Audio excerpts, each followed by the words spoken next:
Member for Kent North. Merci, Monsieur le Président. Je suis très content de me lever sur cette motion ici. Vous savez qu'est-ce que je pense de ces motions ici. Je me suis déjà exprimé en Chambre à plusieurs reprises concernant ces motions ici. Cette motion ici inclut des morceaux de législation qui sont extrêmement importants pour le tissu du Nouveau-Brunswick. Il y a la loi, le projet de loi 37, qui est la loi sur les langues officielles du Nouveau-Brunswick. Il y a le projet de loi 40, qui n'est pas sorti encore de comité, qui, dans le fond, donne plus de pouvoir au privé en santé. La santé, Monsieur le Président, j'ai été très clair sur ma position là-dessus, le privé n'a pas de place en santé. Il s'agit d'un bien commun qu'on doit garder dans l'espace public, dans le giron public, avec, Monsieur le Président, avec une gouvernance, une gestion, pas une gouvernance, une gestion. Gouvernance, c'est un mot qui est vide de sens complètement. On a aussi le projet de loi 45 qui enlève, qui révoque les pouvoirs des gouvernements locaux, Monsieur le Président. Et donc, ce sont des projets de loi extrêmement importants. Il y a le projet de loi 46, bien sûr. Puis moi, je préférais ne voir aucun de ces changements ici, dans le sens où la motion n'a pas sa place. Point à la ligne. Point à la ligne, Monsieur le Président, cette motion ici n'a pas sa place. Et donc, même si l'amendement passe, je peux vous assurer que je voterai contre cette motion ici, parce que je ne pense pas qu'on devrait allouer ou limiter le temps de débat sur des projets de loi aussi importants. Le membre de l'autre côté a fait allusion au jeu qui se fait jouer concernant la loi 52. On veut que la loi 52, le projet de loi Avery's Law, on voulait que ça devienne au comité le plus rapidement possible. Le gouvernement a fait exprès de mettre 52 à la fin de chaque jour pour essayer de limiter le débat sur des projets de loi importants. Donc, ils ont joué ça comme un pion. Ils ont joué ça comme quelque chose qu'on pouvait jouer avec. Tandis que je pense que c'est l'opinion de toute l'opposition, incluant l'opposition officielle, que la loi 52 aurait dû être amenée en comité. On aurait dû passer ce qu'on avait à passer, puis de s'assurer que cette loi-là devienne loi, comme que j'ai entendu tout à l'heure, 2 ans passés. Mais on devrait le faire aussi, de cette session ici, le plus rapidement possible. Monsieur le Président, je trouve ça, et je veux être très franc avec vous, Monsieur le Président. Je veux lever mon chapeau, sincèrement, au leader parlementaire du gouvernement. Sincèrement. Il y a probablement la job la plus difficile dans cette Assemblée. Il y a probablement la job la plus difficile, puis il n'y a pas beaucoup de nous autres qui voudraient échanger avec lui. Pas en ce moment. Pas en ce moment. Mais, Monsieur le Président, quand on négocie pour assurer que ces projets de loi ici reçoivent l'attention qu'ils devraient avoir, je vois directement là, Monsieur le Président, un problème dans notre système au niveau fondamental. Il y a un processus qui existe. La démocratie, je pense que c'est mon collègue de Fredericton West Sandwell qui disait l'autre jour, ce n'est pas quelque chose qui est facile. Ça n'a jamais été supposé d'être facile. Et donc, il y a d'autres façons de négocier. Puis moi, ce que j'aimerais voir lorsqu'on parle de négociation dans cette Chambre entre des partis, c'est qu'il y a des électeurs de partout dans la province qui nous ont élus ici, au titre égal, un et l'autre. On est 49 députés qui ont été élus de la même façon, dans le même système, pour représenter nos citoyens. Pas juste pour venir ici, puis faire le spectacle, puis assurer que chaque projet de loi passe tant d'heures en comité avec tant de questions, mais sans jamais voir aucun changement.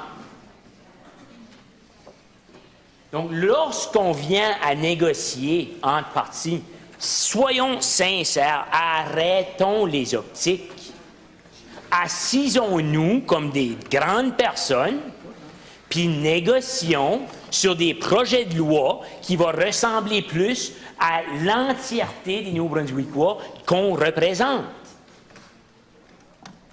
J'ai déjà dit dans cette Chambre ici, Monsieur le Président, à plusieurs reprises, on est devant un gouvernement qui a seulement reçu, si qu'on enlève les gens qui se sont abstenus de voter, qui ont probablement une raison parce qu'ils sont rendus cyniques face à la politique ou qu'ils ne croient plus dans le système. Puis ça, c'est notre job ici, aux parlementaires, de sortir dehors puis d'aller les convaincre que le système fonctionne aussi pour eux. Mais on fait face à un gouvernement qui n'a reçu que 26 % des votes des Néo-Brunswickois qui ont l'âge éligible de voter. Et ils détiennent 100 % du pouvoir. Puis, je dirais même, avec ce qui se passe les dernières semaines, les derniers mois, les dernières années, c'est même pas le gouvernement qui détient 100 % du pouvoir. C'est tout concentré dans un bureau, au 6e de Chancery, dans le bureau du premier ministre. Fait qu'il y a 26 % qui ont voté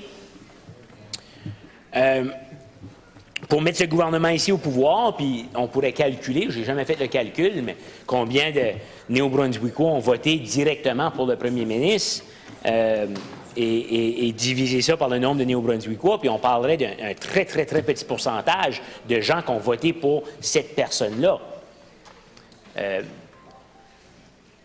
Je comprends la façon que notre système fonctionne, mais il est brisé à cause d'une concentration énorme de pouvoir dans le bureau du premier ministre.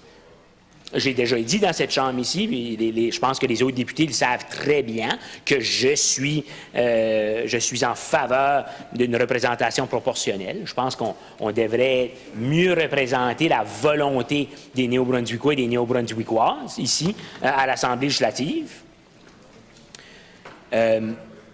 On devrait beaucoup mieux représenter ces gens-là. Et ça veut dire que des fois, le gouvernement ne peut pas passer n'importe quel projet de loi comme il veut. Donc, avec si peu de soutien de la part des Néo-Brunswickois,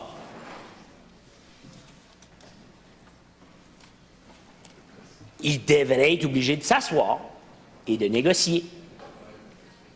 Pas de négocier des optiques, pas négocier, on va montrer au monde qu'on pose des questions. Non, on va négocier des changements profonds qui rencontrent les besoins des gens qu'on a été envoyés de représenter ici.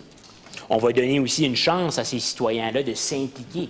Toute cette idée-là de la citoyenneté. Là, on est en train de les enlever, ces moyens-là, par la loi 45, qui est inclus ici. On est en train de révoquer, on est en train de dire que les citoyens, vous pouvez aller élire vos propres gouvernements locaux, mais le gouvernement, le ministre de l'heure se donne le choix de révoquer n'importe quel n'importe quel arrêté municipal que vous décidez de voter. Oui, il y a un processus. Je donne ça au ministre. Il a expliqué. Il nous l'a montré. Il nous a montré des chartes. Il y a un processus. Mais il n'a jamais été capable, à chaque fois qu'on lui demande c'est quoi l'intérêt commun, c'est quoi l'intérêt, il n'a jamais été capable de répondre, ça. L'autre chose qu'il n'a jamais été capable de répondre, c'est qu'à la fin de la journée, il peut quand même unilatéralement décider de ne pas respecter la décision du processus. Il y a ce pouvoir-là sur papier. Et donc, ça peut être utilisé à des fins politiques, idéologiques, peu importe, du gouvernement provincial qui agit comme gros papa, hein? Comme un Big Daddy, pour citer un ami, sur les gouvernements locaux. Et donc, ce n'est pas seulement le projet de loi 46 qui est problématique. Il y a d'autres lois ici qui sont problématiques. Je pense à la loi sur les langues officielles, Monsieur le Président, puis vous m'avez déjà entendu sur cette question-là. Cette loi-là est tellement importante pour le contrat social qu'on a au Nouveau-Brunswick. Le premier ministre a fait tout en son pouvoir pour limiter tout avancement dans cette révision ici. On arrive avec une loi sans aucun avancement.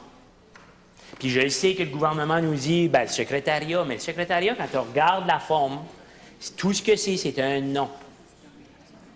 Il n'y a rien d'autre qu'à changer. C'est tous des gens qui travaillent déjà à l'intérieur de la fonction publique. Puis on dit qu'on a ajouté un demi-million de budget, mais en fait, ce qu'on est en train de faire, c'est qu'on est en train d'amputer la commissaire aux langues officielles qui avait déjà ce mandat-là. Est-ce qu'il fallait changer le mandat de place?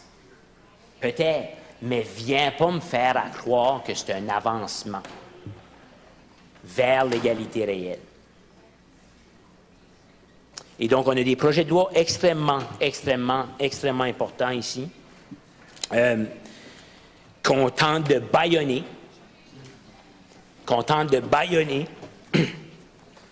Il y a, pour un peu d'histoire, vu que le membre là-bas faisait de l'histoire tantôt, avant de s'appeler le bâillon, ça s'appelait la guillotine. C'était la loi guillotine. Parce que dans le fond, on limitait le débat, puis à un moment donné, tu arrivais à la guillotine, puis boum, c'était fini. Et donc, on a changé le nom éventuellement à bâillon. Il y a d'autres endroits dans le monde qui appellent ça closure, donc de la clôture. Mais il s'agit tout de la même famille de motions où on limite le débat. Mais peut-être qu'il y a une raison qu'on se lève et qu'on parle sur des projets de loi. Peut-être c'est parce qu'on est fondamentalement contre. Puis que c'est les seuls outils qui nous restent. Pourquoi? Parce qu'on n'a pas de représentation. On n'a pas de représentation proportionnelle au Nouveau-Brunswick et donc les chiffres sont floués par le tout. Et on a un gouvernement qui est au pouvoir avec 26 % des votes, mais avec 100 % du pouvoir. Ce qui peut être extrêmement problématique. Ça fait aussi en sorte qu'on a une société qui tend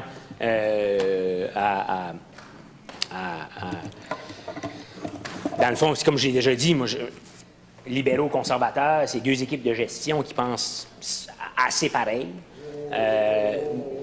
Quand même. L'ancien ministre... Absolument. Ils ont privatisé des services. Les libéraux ont privatisé des services.